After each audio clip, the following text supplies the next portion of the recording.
Zomi thupang minam, zomi pasien zat minam, ahau lian apil siam, zomi hi hang. Muna to akal suan hi lo, na to akal suan zomi, to pa muang lam met na to, bay fei bing fu. Kim le pa ma nam dang te, ikyang atu lo te, pasyan ane, zomi te hi. Hong mo hong te tel mi te, thupang mi nam te hi. Hong chi le thupang zomi i panding hi.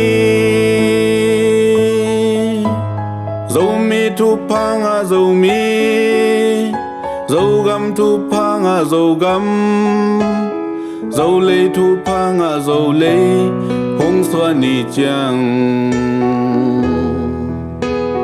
Pupa thei lo singama, sangam mel mak vang khwa a, noi lu thal kia zomi te, non lo ding.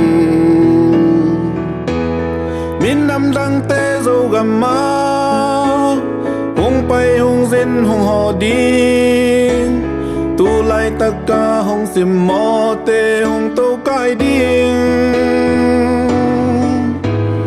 Zo mi mai pa mu nuam lua, hong mai en nuam ki tu in, khát le khát ki he swa in kap liang di ngu hi.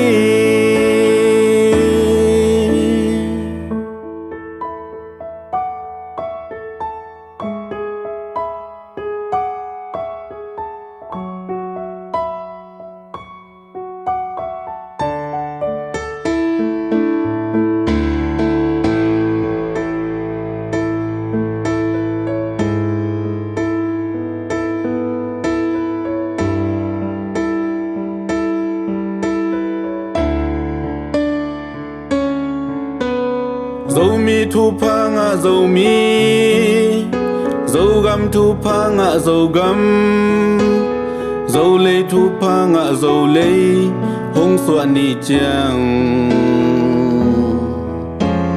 Pupa thei lo singama, sangam mel mak vang khwa a, noi lut thal kia zomi te, non lo ding.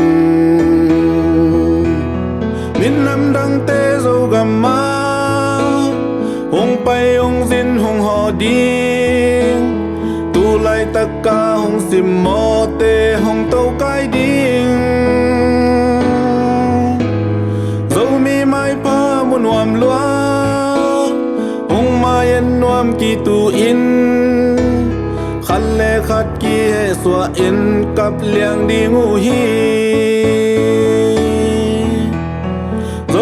Mai pa mu nuam lua, hong mai en nuam ki tu in, khát le khát ki he swa in kap liang di ngu hi.